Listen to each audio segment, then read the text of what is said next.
fusion moment, it's clear what would bring peace.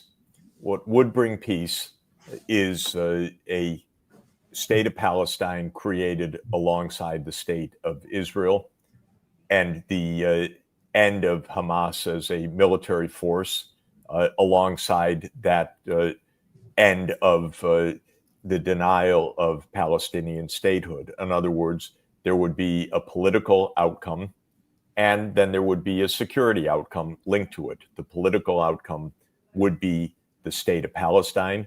The security outcome would be the end of militant resistance movements to Israel that are based on the denial by Israel of a state of Palestine.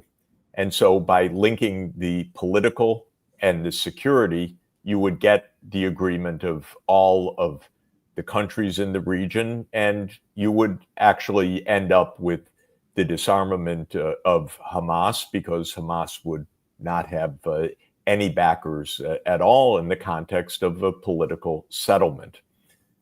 Typically, what Trump is offering is something that doesn't do that. What Trump is saying is Hamas should surrender entirely, release the hostages, and politically, well, we'll see. What's essentially said is that Israel, by agreement, would step by step withdraw from Gaza, but would have overall security arrangements with Gaza, and in due time, with suitable reforms, there may be a process that then would lead to Palestinian statehood. In other words, unfortunately, because the U.S. is a dishonest broker, it's a Zionist backer, what is on offer here is that Hamas should end its resistance, and what comes politically, we'll see. Now, in that context, Prime Minister Netanyahu said last week in the UN that under no circumstances is there ever going to be a state of Palestine. So the Israeli position is, we know what comes, nothing. Hamas should disarm. Israel should keep control over Gaza. Yes, maybe it'll agree with the United States to some kind of phased semi-withdrawal, but don't ever expect a Palestinian state. And that was reiterated today by Israel's ambassador to the UN in a UN Security Council meeting. Now, Trump has said, well, we have an agreement with Israel on the basis of a end of the fighting, a phased withdrawal of Israel from Gaza, and some vague mention of a political future, but all very vague, and unbelievably, some kind of committee that's going to govern Gaza, chaired by none other than President Trump, and reportedly including former British Prime Minister Tony Blair. So we can bring the British Empire back into this story. They created the entire mess, and now we'll bring them back to prolong the mess. It's almost a joke, but here we have it. So what is discussed today is vague, ambiguous language, which rightly calls for ending the fighting, but as is typical with Trump, does not get to core political issues, which are at the heart of the real conflict. It's also clear, and it's been stated, that Hamas was not in any way a party to this so-called agreement between the U.S. and Israel. There were no negotiations. In fact, of course, Israel tried to kill the Hamas negotiators that were considering the terms for a ceasefire. So this is not really an agreement to end fighting. This is an agreement between the U.S. and Israel. Right. Oh, in other Right. words, this is so typical of how things work right now. Basic issues are faked or denied or not discussed or left on the side.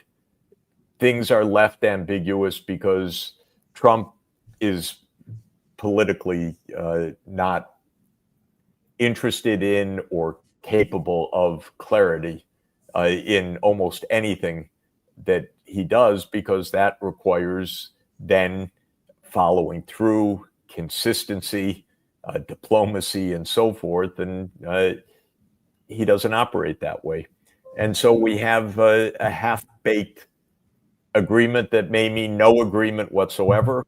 It may, by the way, just be turned down flat by Netanyahu by the time he gets on the plane or lands in Israel, or claims that Hamas disagrees with a certain point. So Israel has reserved the right to not abide by any of this. Most likely the fighting will continue. I don't think the fighting is going to end. If the fighting ends, then which would be wonderful. The real question at hand will be whether the world community outside of Israel and the United States, the world community which overwhelmingly recognizes that there needs to be a state of Palestine, not a nonsense so-called negotiating process within Israel that completely rejects even the possibility of a Palestinian state, whether that takes hold or whether the United States continues its decades-long role as guarantor of Israel's unilateralism and dominance over the Palestinians.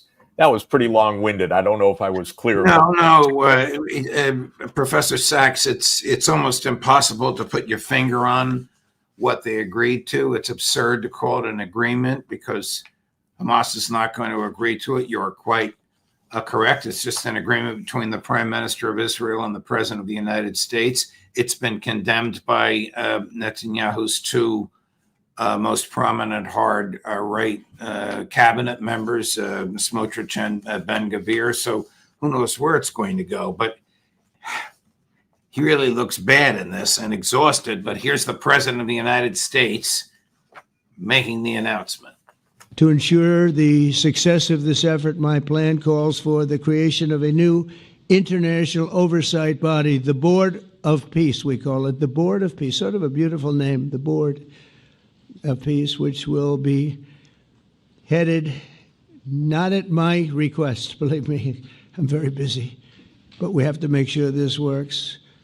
The leaders of the Arab world and Israel and everybody involved asked me to do this, so it would be headed by a gentleman known as President Donald J. Trump of the United States. That's what I want, is some extra work to do, but it's so important that I'm willing to do it. One of the people that wants to be on the board is the UK former Prime Minister, Tony Blair, good man, very good man, and some others, and they'll be named over the next few days. Working with the World Bank and others, it will be responsible for recruiting and training a new government that will be made up of Palestinians along with highly qualified experts from all around the world. Hamas and other terrorist factions will play no role in the board, but they'll play no role in the governance of Gaza at all, directly or indirectly. I don't think that illuminates your thinking. It just shows the absurdity of all this. Tony Blair as what, a colonial overlord? Oh, Tony Blair, of course, remember, was the great champion of the war in Iraq, the great reflection of basically British imperial thinking that continues to this day. When you hear Donald Trump, Tony Blair, and the World Bank, oh, God help us. This is basically, at most, a